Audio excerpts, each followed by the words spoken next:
Ladies and gentlemen, it's Sunday. We're about to go live in less than 30 minutes, 4 o'clock Central at Infowars.com/show and on radio stations and some cable stations across the country with the biggest news yet of the Trump administration. I have intel from inside the White House. I have intel from the Pentagon. I have intel from a lot of sources, and I've got Roger Stone coming on, who I haven't talked to yet today, but he agreed to come on via text so I can bounce this intel off of him. We also have Mike Cernovich coming on, who's got his own intel. Everybody knows he broke the big Susan Rice news, and they had to admit he's the guy that had that leak. He's got more leaks. And I know Stone has some of his own big leaks concerning Kushner and what he's leaking to the liberal media. Now even the Daily Beast and Time Magazine say that Kushner and Trump's daughter have basically had a Democratic coup at the White House. But that's a whole separate deal we're covering coming up in less than 30 minutes. That'll be about 27 minutes from now, Infowars.com/show. Now, what I'm about to tell you is hiding in plain view. But I made my phone calls to Pentagon sources and others, and they said, absolutely. And they said, we can't talk to you now, and you know what that means. And I said, that means it's a sure deal, full invasion of Syria. And they said, wow, you're a smart guy. As a joke, everybody knows once they don't talk, that means it's on. Hiding in plain view, more than 3,000 U.S. Special Forces are in Syria and Iraq alone. And again, Syria and Iraq border each other. And there's that whole area where ISIS/Al-Qaeda, al-Nusra are. So you've got the Mediterranean, you've got Syria, you've got Iraq. Here's where the main battles are going on in the west. And then you've got the larger battles going on in the east between the, quote, regular rebels and the main Syrian forces. But getting past the geopolitical here, the U.S. forces were supposedly put in when Trump got in office 80 days ago, or a little more than 2 months ago. I guess 2 months and 20 days. They were put in to reportedly push out Al-Qaeda, ISIS, cut out their supply lines right through the country up to the north, where they were then invading back down to the south along the Mediterranean. They've pushed them all the way to the edge of Iraq right now. Tens of thousands of U.S. troops reportedly being ready, but thousands more are already being put in of regular army. They've got a Marine Expeditionary Force with heavy artillery that can go out 5, 6, 7 miles, ready to pound Damascus if need be, or even go to war with the Russians. All sorts of anti-aircraft missiles and batteries have been brought in. That's why John McCain is so happy on CNN, saying Rand Paul doesn't even matter. Ha, ha, ha. We don't have to go to Congress. This is huge. Now, on another subject, Trump has told aides that he doesn't intend to have a no-fly zone. He doesn't intend to have a wider war. He believes this is strength in the face of Assad, so that when the 4-year deal our militaries had when they went against Obama, remember, and wouldn't be Al-Qaeda's Air Force, they told Assad, we'll push Al-Qaeda and ISIS out with Russia, but then you've got to have some type of system to step down and transition out of power. And the word is, Assad recently said, I'm not going to step down, and the Russians said, we have no comment. Okay, now this happened a few weeks ago. So now McMaster's, the National Security Advisor, super right-wing neocon general, very effective, but a very neocon, very pro-Pax Americana war, he has publicly told Congress and others that he wants to take out ISIS and Assad simultaneously.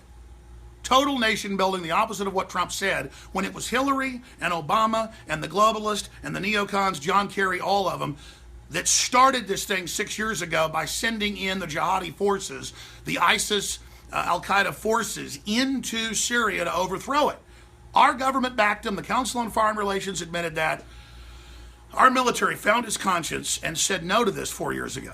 And the chairman of the Joint Chiefs, Dempsey, went and said no to Obama. And all that stuff happened that we broke first on air. So listen, I want to be clear. I support President Trump and cutting taxes and securing the borders and leaving the Second Amendment alone and cutting UN funding by half and restoring our republic and $3 trillion in the stock market and $300 billion in jobs and the best small business numbers. It's beautiful. It's wonderful. It's America. But what does it matter if it's America now taking over the whole global empire and you know, just kind of taking it from the EU and then the US running it, and then the empire doesn't put in good secular governments that actually help people and send women to college? It's neocons allied with Saudi Arabia in global domination. Al-Qaeda is celebrating this. That's what's disgusting. I'll tell you, my listeners are 80% against this, okay?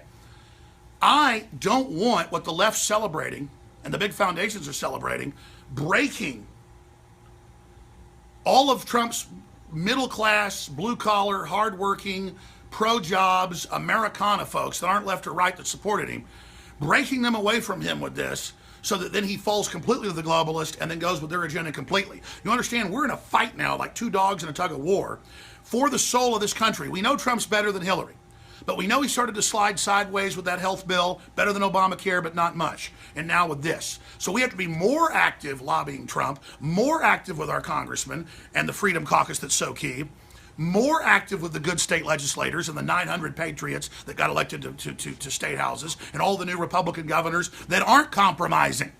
That's why it really, three things make me really start to worry about Trump.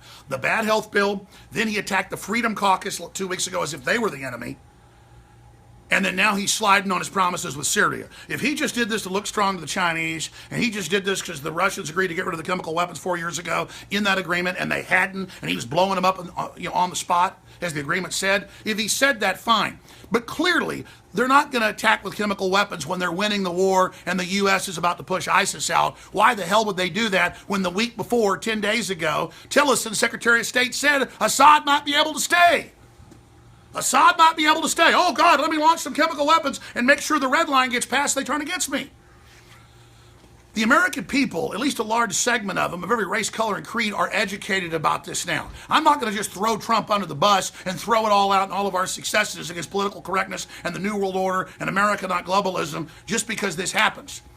But you've got a carrier task force group pulling up at the South China Sea. You got North Korea threatening nuclear war against all these places, Japan, and of course, Seoul, South Korea. That's an open group with China taking over the South China Sea, threatening the world. That's a real place where if Trump said, we've got defense agreements, we've got trade agreements, you better not expand and seize these sea lanes, I would say that's a great thing to stand up against with massive trade war, massive sanctions, you name it. And militarily, if need be, we've got to be strong. But to go into Syria when the globalists started it and tried to overthrow that sovereign country to put a bunch of Al-Qaeda dirtbags in charge who murder Christians by the hundreds of thousands is a load of crap.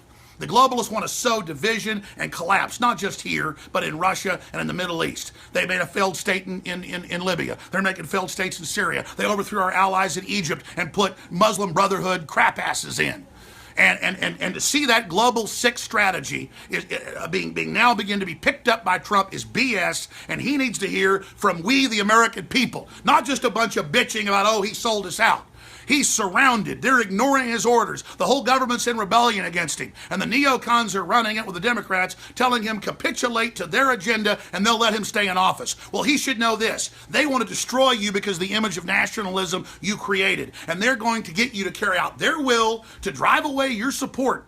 And as soon as your support base is gone, they are going to throw you to the dogs and have their cake and eat it too. So Donald John Trump, don't be a dumbass. And listeners of mine and viewers, don't be dumbasses either and just want to say, you're losers, oh, we got screwed again. We've already made massive gains. Globalism is in trouble everywhere. The fact that it's unelected is coming out. The fact that it's world government's coming out.